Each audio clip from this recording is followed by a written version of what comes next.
Indonesia is not just wonderful.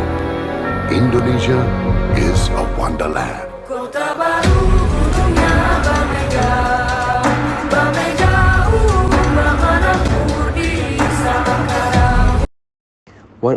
One of the historical background of Indonesia is the independence. When World War II broke out, the Japanese invaded the Dutch East Indies. When the Dutch colonial force surrendered in March 1942, the Japanese surrendered to the Allies 3 years later on August 14, 1945.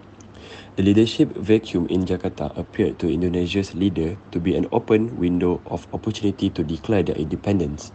Indonesian national leaders Sukarno and Dr. Muhammad Hatta declared Indonesia's independence on behalf of the Indonesian people on August 17, 1945. The statement was made on Jakarta's Jalan Pengasaan Timur number 56 and was transmitted to thousands of Indonesians countrywide via a covert radio broadcast from a seized Japanese radio station, Jakarta Hosokyoku. Soon after, an English translation of the declaration was aired worldwide. Next is the political background of Indonesia. Joko Widodo, or known as Jokowi, is an Indonesian politician who is the current president of Indonesia. In the Indonesian political system, the president is the head of state and head of government. The Indonesian constitution stipulates the division of powers between the executive, legislative, and judiciary. Executive enforces the laws and consists of the president and vice president. Legislative creates and passes laws. The legislative body consists of the People's Consultative Assembly or MPR. The MPR has two parliamentary chambers, DPR and DPD. Judicial interprets the laws and passes laws. Judicial branch consists of judiciary bodies whose primary function is to maintain the court system in the country. The highest level of judicial branch is the Supreme Court. Indonesia has played a modest role in the world economy since the mid-20th century, and its importance has been considerably less than its size, resources, and geographic position would seem to warrant. The country is a major exporter of crude petroleum and natural gas. In addition, Indonesia is one of the world's main suppliers of rubber, coffee, cocoa, and palm oil. Nearly all commodity production comes from large estates. Widespread exploration for deposits of oil and other minerals has been resulted in a number of large-scale projects that have contributed substantially to general development funds. For Indonesian culture in terms of music, the traditional music of West, Central, and East Java and Bali is the gamelan. Gamelan is recognized as a masterpiece of the oral and intangible heritage of humanity by UNESCO. Meanwhile, the traditional dances and Indonesian dance reflect the diversity of culture from ethnic groups that compose the nation of Indonesia. Austronesian roots and Melanesian tribal dance forms are visible, and influences range from neighboring Asian countries such as India, China, and Middle East to the European Western styles through colonization. The traditional dances are Sama dance, Toto dance, Serimpi dance, and Jaipongan. For social is Indonesia's social system is built on the diversity of ethnicities, races, religions, and diversity of groups and sectors. Such diversity is wealth as well as a crucial potential for conflict. Among the wealth is cross-cutting affiliation, that is double loyalty that can neutralize the conflicts between social units and the other social units.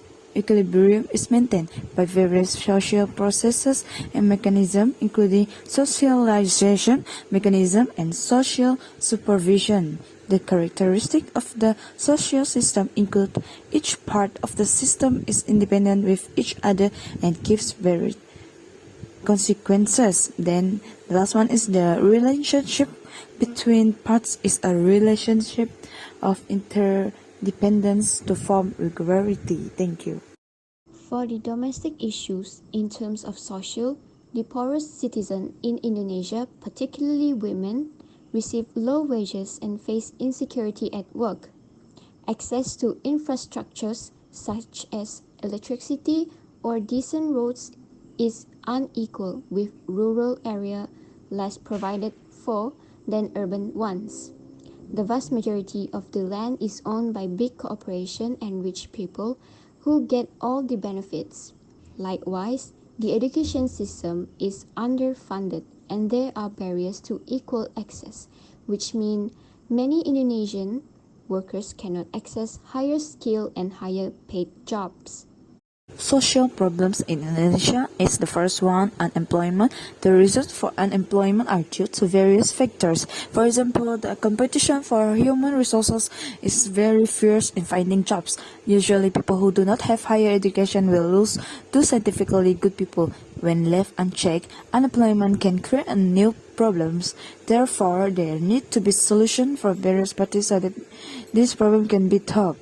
For the second one is the poverty factor is one example of social problems that are experienced by several developing countries, including Indonesia.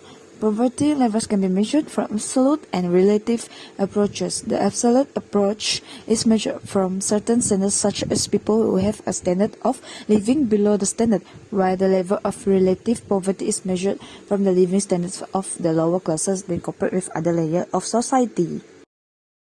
Indonesia's economic problems will unfortunately keep posing a big challenge throughout the next decade. Indonesia's problems include slower economic growth, pressure on the state budget, a widening deficit, plunging currency, and sheer lack of competitiveness when compared to elsewhere in Southeast Asia. Needless to say, such trends are all extremely worrying for Indonesia's long-term prospects. Politic domestical issues in Indonesia is the new order regime based its legitimacy on a capacity to bring sustained improvements in the standards of living of the mass of Indonesians and to meet the aspirations of an expanding middle class and working class. The apparent end to this success will have grave implications for the political stability of the entire Indonesian state. But even before the onset of the economic crisis, serious pressure were beginning to build up within Indonesia about the lack of progress towards political liberalization. Many Indonesians were beginning to argue for the development of institutions which might overcome the domination of political life by a small elite around the president and the army and allow greater mass political participation. Next is the domestic issues in Indonesia in terms of economy. The nation is Southeast Asia's biggest in terms of both population and economic size. Indonesia is among the world's largest exporters of automobiles, petroleum, and palm oil too. However, numerous problems make Indonesia one of the ASEAN worst performing economies. Indonesia's economic problems will unfortunately keep posing a big challenge throughout the next decade. Indonesia's problems include slower economic growth, pressure on the state budget, a widening deficit, and plunging currency. Another problem for Indonesia is its massive amount of government expenditure allocated to fuel price subsidies. President Jokowi lowered subsidies, which mostly favor the country's upper and middle class.